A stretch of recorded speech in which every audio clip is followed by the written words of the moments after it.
다음 대무역법 수입 수량 제한 조치에 대한 설명 중에서 잘못된 것은 특정 물품의 급격한 수입 증가로 인한 국내 산업의 피해를 구제하기 위한 조치가 맞고요.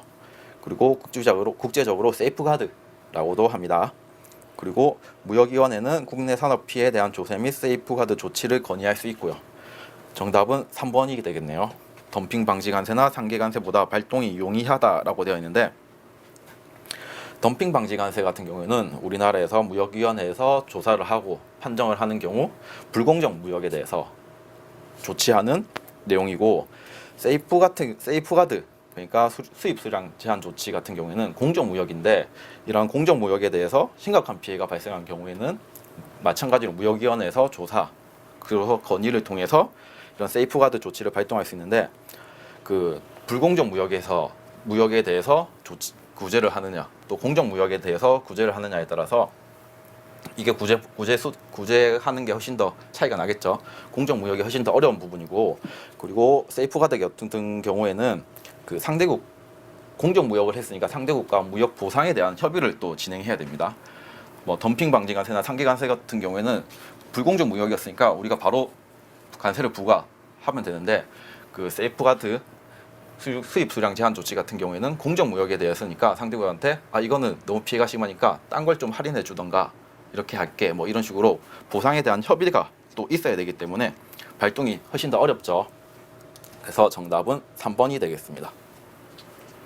1번, 2번, 4번도 한번 맞는 내용들 보시고 또 정리했죠. 수입 수량 제한 조치 대무역법상에 있는 내용이고요. 산자부 장관은 특정 물품의 수입 증가로 국내 산업이 심각한 피해 등이 있음을 무역위원회 조사를 통해 확인되고 건의된 경우, 그리고 수입 수량 제한하는 조치를 시행할 수 있다. 그리고 무역 보상에 대해서 협의를 해야 된다는 거, 당사국가, 그러니까 상대국가, 그 수입되는 상대국과 협의를 해야 된다는 것까지. 적용 기간은 총 4년이고요. 연장할 수 있는데 연장 기간을 총 다 해도 8년을 넘어서는 안 됩니다. 기간, 숫자 이런 거는 잘 나온다고 제가 말씀드렸으니까 챙겨봐 두시고, 그리고 기간의 연장 시 조치되는 내용보다 완화되어야 된다는 거. 변경 조치 내용은 최초의 조치 내용보다 완화되어야 합니다.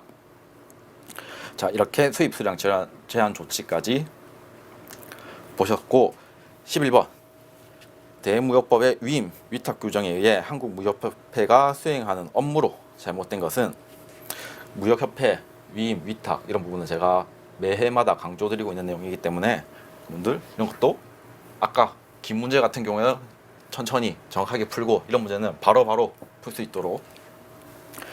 답 바로 나오죠. 답은 3번입니다. 무역 분쟁에 대한 조정 또는 알선. 아까 봤었죠. 이것도 어디라고 했죠?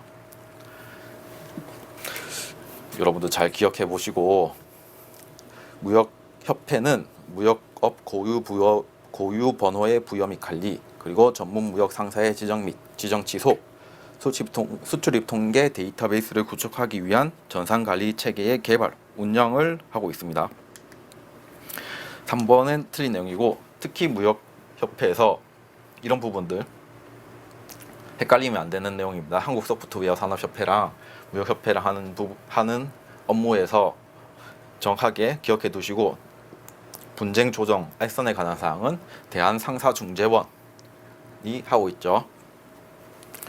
무역협회 하는 내용들은 이렇게 뭐 상사 고유 정보 개발 이런 식으로 암기식을 따셔도 좋고, 정확하게 암기해 두시고 빨리 문제 풀 수 있도록 이런 문제들 나오면 그렇게 정리 꼭 해두세요. 자, 2번입니다. 12번입니다. 12번. 대무역법의 벌칙 규정에 대한 설명으로 잘못된 것은, 수출 허가를 받지 아니하고 전략물자를 수출한 자는 징역 또는 벌금에 처한다. 맞습니다. 7년 이하의 징역 또는 물품 가격 5배 이하의 벌금이고요. 2번, 원산지 표시 대상 물품에 대하여 원산지 표시를 하지 아니한 자는 징역 또는 벌금에 처한다. 5년 이하의 징역, 1억 원 이하의 벌금이고요. 3번, 대무역법의 벌칙에는 징역과 벌금형을 동시에 처벌하는 병가 규정이 있다. 맞습니다. 징역과 벌금, 병가가 가능하고요. 그리고 4번, 대무역법의 벌칙은 위반 행위자의 소속 법인까지 처벌하는 양별 규정은 적용되지 않는다라고 되어 있는데, 마찬가지로 양별 규정은 적용되어 있습니다. 그렇기 때문에 답은 4번이 틀렸네요. 양별 규정이 적용된다는 거. 그 대무역법상 벌칙 규정을 한번 정리해 봤는데요. 조금 더 있는데 일단 중요한 부분, 시험에 잘 나오는 부분만 한번 보도록 하겠습니다. 보시면 7년 이하의 징역, 물품 가격 5배 이하의 벌금은 보통 전략물자에 관한, 근데 이 전략물자를 국제적 확산을 깨할 목적으로 한 경우에는 7년, 그리고 물품 가격 5배, 그리고 국제적 확산을 깨할 목적이 아닌 경우에는 5년 이하, 3배 이하. 다시, 그러니까 전략물자를 수출하고 상하 허가를 받고 이렇게 해야 되는 법이 명시되어 있는데, 국제적 확산을 깨할 목적으로 위반 행위를 한 경우에는 7년, 물품 가격 5배. 그런데 국제적 확산을 깨할 목적이 아니고 잘못 수출했다, 이런 경우에는 5년, 3배, 잘 모르고 수출한 경우에는 5년 3배 이하의 벌금. 그리고 5년 이하의 징역 또는 1억 원 이하의 벌금 같은 경우에는 주로 원산지 표시 위반 규정인데, 이렇게 원산지 표시를 잘못한 경우 병가할 수 있다는 거. 아까 보기에 있었죠. 병가가 가능합니다. 대무역법상 벌칙 규정에 의해서. 그리고 양별 규정도 가능하죠. 이렇게 벌칙까지 정리해 보도록 하겠습니다. 자, 13번입니다. 다음은 2015년 8월 4일에 개정 시행된 전자무역 촉진에 관한 법률과 동법 시행령에 관한 설명이다. 다음 설명에서 잘못된 것은? 자, 13번 문제는 제가 볼 때는 약간 틀리라고 낸 문제 같습니다. 이거는 8월 4일날 15년에 개정되었거든요. 이 중에서 법 내용을 정확하게 알고 있어야 맞출 수 있는 부분인데, 여러분들은 중요한 게 얼마나 많은데 맞죠? 이렇게 이것까지 튕겨서 볼 시간이 솔직히 좀 부족했다고 저는 생각 들고요. 그리고 이러한 개정 내용들까지 챙기는 것도 제가 추천드리고 싶은 방법이 아닙니다. 그러니까 간단히 보고 넘어갈 건데, 정답은 1번이고요. 전자무역위원회가 삭제되었다는 거. 그래서 낮춘 게 아니고 삭제되었기 때문에 1번이 정답이 됩니다. 그냥 한번 읽어보고 넘어가도록 하겠습니다. 이거는 이런 문제까지 너무 시간 많이 투자하는 거는 좀 그렇고요. 여러분들 제가 중요하다고 내가 말씀드린, 꼭 한 문제씩 나온다고 말씀드린 그런 부분들에 좀 더 집중해서 맞출 수 있도록 그렇게 정리 부탁드릴게요. 자, 14번입니다. 한국무역은 전자무역 플랫폼 유트레이드 허브를 이용하면 시스템 구축 없이 유관기관 등과 연동될 수 있다는 소식을 접하고 이에 따른 전자무역 플랫폼 기능을 숙지하였다. 다음 중 전자무역 플랫폼 기능에 대한 설명 중에서 올바른 것을 모두 고르시오. 유트레이드 허브는 KTnet 아시죠? KT넷이 한국무역정보통신입니다. 여기서 운영하는 전자무역 플랫폼입니다. 그래서 박스 보시죠. 모든 무역 업무 프로세스를 단절 없이 처리할 수 있는 싱글 윈도우 맞죠? 사용자 기업은 각 서비스별로 상이한 아이디를 제공받은 후 전자무역 플랫폼에 로그인하여 전자무역의 통관, 물류, 결제 프로세스를 유기적으로 처리할 수 있다. 이런 문제 좀 초기 오죠. B번 상이한 아이디, 요즘에 맞죠? 통합 아이디 이런 게 유행하고 있는데 상이한 아이디를 맞죠? 그래서 B번이 답입니다. 상이한 아이디가 아니고 하나의 아이디로, 그래야 약간 전자무역 플랫폼 같겠죠. 하나의 아이디로 모든 무역 업무 프로세스를 처리하기 때문에 B번이 틀렸고요. 이렇게 딱 B번이 틀린 게 나오면 바로 4번 찍고 가셔도 되는데, 문제 풀이니까 C, D번까지 보도록 하죠. 전자무역 보관소를 구축하고 보관 및 장애 관리 등을 포함한 운영자 역할을 수행한다. 관세청, 수출입 유관기관, 은행, 보험사, 물류업체 등과 연계 솔루션을 개발하고 연계 시스템을 구축, 운영하여 전체 프로세스에 대한 원스톱 처리를 지원한다. A, C, D가 맞는 말이고요. 정답은 4번이 되겠네요. 자, 15번. 다음은 이내고에 대한 설명이다. 무역업체 차원에서 기대 효과에 대한 설명으로 잘못된 것은, 이내고는 그 종이 서류가 아니고 전자적 형태로 내고하는 걸 말하고요. 그 전자적 형태로 하니까 뭐 바로 전송만 클릭 한 번으로 전송할 수 있죠. 그러다 보니까 신속, 그러니까 이자 부담 없고요. 시간, 비용 절감 효과 들고요. 1, 2번 가능하고, 그리고 전자로 하다 보니까 뭐 서류 들고 다니면서 잊어버리고 막 버스에 놔두고 내리고 택시에 놔두고 내리고 이런 경우는 발생하지 않겠죠. 그렇기 때문에 4번에 분실 위험도 없게 되네요. 정답은 3번인데 서류 위변조 위험이 없다라고 되는데, 그 전자문서로 변환하기 전, 그러니까 스캔 문서를 말 그대로 스캔 떠가지고 전자문서로 전송하는 경우도 있기 때문에 그 변환 전에 이 부분에 대해서 위변조를 하거나, 그 요즘 PDP 이런 부분들 아시죠? 확장자 PDP 이런 전자문서로 전송을 하는데, 이런 것도 PDP 파일도 그 변조가 가능하다고 하더라고요. 저는 안 해봐서 잘 모르겠는데, 저는 깔끔하기 때문에 안 해봐서 잘 모르겠는데, 변조가 가능하다고 하니까 위험이 없는 건 아니죠. 정답은 3번입니다. 이런 부분도 보고 넘어가시면 될 것 같네요. 자, 16번. 이중 공인인증서를 발급하는 기관은 어디인가?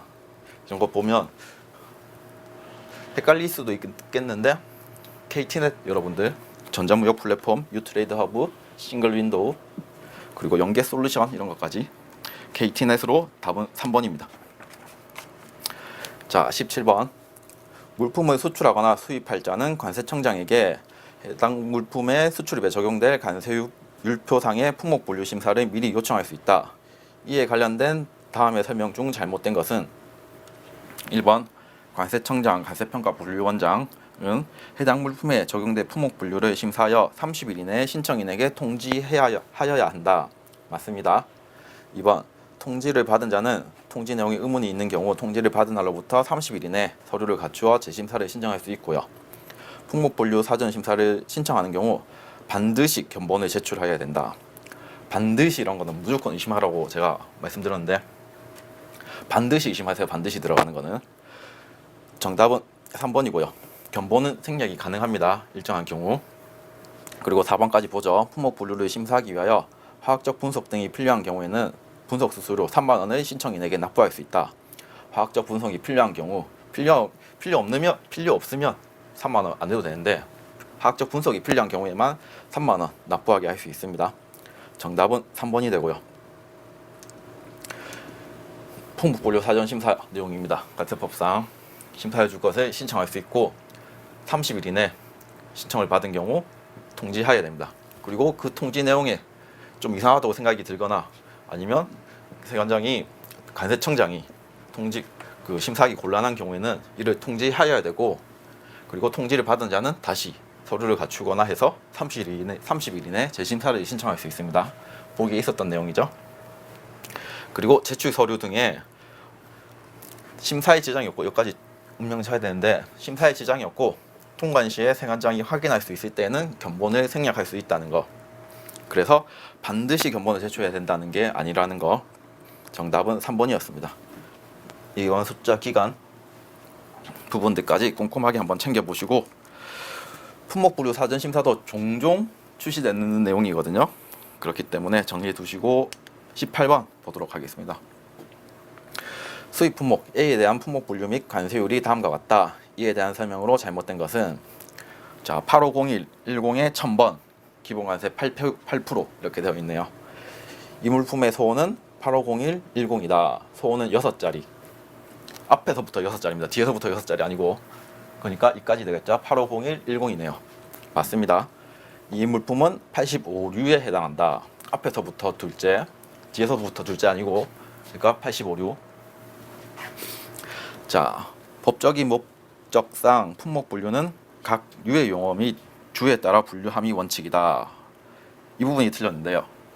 류의 용어가 아니고 호의 용어입니다. 품목 분류는 호의 영어에 따라서 분류되기 때문에 통식 1에 보시더라도 호의 영어, 주에 따른 우선 분류 원칙이라고 되어 있죠. 가끔씩 뭐 류의 표제, 부의 표제에 따라 분류한다 이렇게 되어 있는데, 이런 건 다 틀린 내용이고요. 분류 원칙은 호의 영어 그리고 주에 따라서 분류합니다. 그리고 제가 이런 그 HS 코드 체계 체계는 여러분들 다 아시고 계시겠지만 이렇게 피라미드 형식으로 나타낼 수 있거든요. 이렇게 보시면 여기가 류, 그리고 호, 소호, 이런 식으로 피라미드 형태로 이렇게 뒤로 갈수록 숫자가 늘어나게 되거든요. 류 같은 경우에는 우리가 봤죠. 앞에서 이 보기 자료로 참고했었으면 85류가 되고요. 그리고 8501호가 되고 8501.105가 소호가 되고, 그리고 HS 키는 10자리 끝까지 다 이런 식으로 HS 코드 류, 뭐 호, 소호 이런 부분 틀리는 거 없도록 그렇게 정리해 두시고, 여기서 보면 부가 나오거든요. 류는 알겠는데 부가 어떤 거냐면, 부는 이제 류를 공통적인 류만 몇 개씩 뭉쳐 놓은 게 류입니다. 예를 들어서 뭐 1류에서 5류까지는 동물성 생산품이라서 1부가 되거든요. 그리고 뭐 기계, 전기기계류 같은 경우는 84, 85류를 뭉쳐서 16부가 됩니다. 그렇기 때문에 이런 부도 한번 그렇게 정리해 두시고, HS 체제 이런 부분도 시험에 잘 나오는 내용이기 때문에 꼭 정리해 두시고 넘어가도록 부탁드릴게요. 답은 3번. 류의 용어가 아니고 호의 용어. 호는 8502로 아까 맞았죠. 그리고 국제적으로 통일되게 되는 부분은 HS 6단위입니다. 6단위는 국제적으로 통일하게 사용되도록 되어 있고, 이제 끝에 4단위 같은 경우에만 국내 사정, 국내 체제에 맞게 변경해서 쓸 수 있도록 되어 있기 때문에 4번 내용도 확인해 두시도록 그렇게 부탁드릴게요. 자, 19번입니다. 수출 신고 필증 일부의 내용이다. 이에 대한 해석으로 잘못된 것은, 수출 신고 필증 요 위에 더 있는데 밑에 부분만 잘라 놓은 거고요. 맨날 보는 겁니다, 제가. 자, 관세율은 6.5%죠. 그리고 FOB 조건으로 계약해왔고 적하보험에는 가입하지 않았다. 보험료 없네요. 그러면 1번, 2번 맞는 내용이고, 3번 미하 10,000달러이므로 가세 가격도 미하 10,000달러의 가세 환율을 곱한 것이 된다라고 되는데, 가세 가격 보면 10,000달러가 아니죠. 왜 이럴까요? 수입은 CIF 가격이랬죠. 그러니까 FOB 가격 미하 10,000달러에 운임 보험료가 플러스 됐는데 보험료는 없으니까 보험료는 부부하지 않은 경우 가산하지 않아도 됩니다. 그렇기 때문에 운임만 가세된 금액이 총 가세 가격으로 들어가게 됩니다. 그래서 3번이 틀렸네요. 수입은 CIF 가격, 즉 FOB의 운임, 보험료까지 합산한 가격이라는 거.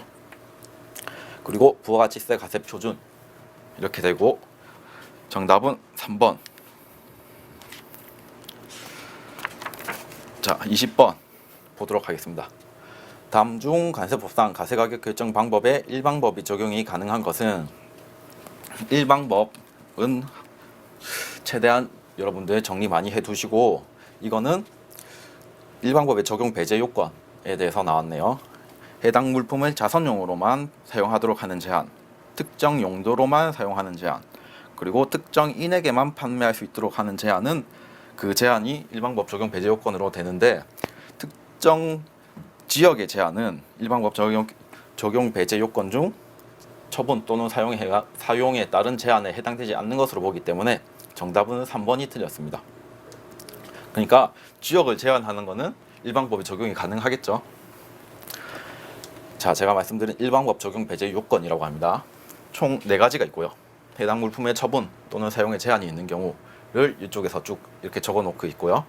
이거는 보기는 1번에 해당되는 내용, 그리고 2번에 거래 성립 또는 가격의 결정이 금액으로 계산할 수 없는 조건 또는 사정에 따라 영향을 받은 경우, 그리고 전매 처분 또는 사용에 하여 생긴 수익의 일부가 판매자에게 직접 또는 간접으로 계속되는 경우, 그리고 특수관계가 있는 경우에는 일방법이 적용 배제된다는 거. 이렇게 총 4가지 요건이 있습니다. 그런데 시행령에서 보면 좀 더 구체적으로 설명하고 있거든요. 시행령 21조에 보면 처분 또는 사용에 대한 제한의 범위, 그러니까 이런 처분 또는 사용에 있으면 일방법을 배제한다는 거겠죠. 말 그대로 아까 보기에서 봤듯이 뭐 자선용 등 특정 용도로 사용하는 제한, 특정 인에게만 판매하는 제한, 그리고 기타 제한 같은 경우에는 처분 또는 사용에 제한이 있다고 보아 일반법 적용을 배제한다. 이렇게 되기 때문에 1, 2, 2번 이런 부분은 보기에 있었던 거고요. 1번, 2번, 4번 다 있었고 미치지 아니하는 제한을 또 설명하고 있는데 여기 보면 우리나라 법령에 의해서 부과되거나 요구되는 제한이라든지 지역에 의한 제한은 가격에 영향을 미치지 아니하는 제한으로 보기 때문에 일반법을 적용할 수 있다라고 규정하고 있습니다. 그래서 정답은 3번이 되겠네요. 그리고 아까 2번에 보면 금액으로 계산할 수 없는 조건 또는 사정에 영향을 받은 경우에도 일반법이 배제되는데 그런 내용들이 시행령 제22조에 규정되어 있습니다. 이것까지 한번 보고 가죠. 구매자가 판매자로부터 특정 수량의 다른 물품을 구매하는 조건으로 그 물품의 가격이 결정되는 경우, 그리고 판매자에게 판매하는 다른 물품의 가격에 따라 또 결정되는 경우, 그리고 반제품을 구매자에게 공급하고 그 대가로 완제품을 일정 수량 받는 조건으로 가격이 결정되는 경우에는 금액으로 계산할 수 없는 조건 또는 사정에 따라 영향을 받았기 때문에 일반법이 적용 배제되겠죠. 자, 일단 문제에서 나온 부분들, 처분 또는 사용의 제한이 있는 경우 일반법 적용이 배제되고요. 그리고 이 제한의 범위는 이게 있는데 이런 제한에 받은 것으로 거래 가격에 영향을 미치지 아니하는 것으로 보아 일반법을 적용할 수 있다. 여러분 정리가 되시려나 모르겠네요. 일단 일반법 같은 경우는 중요하기 때문에 계속해서 한번 정리해 보시고요. 자, 조금 쉬었다가 21번부터 계속해서 문제풀이 하도록 하겠습니다.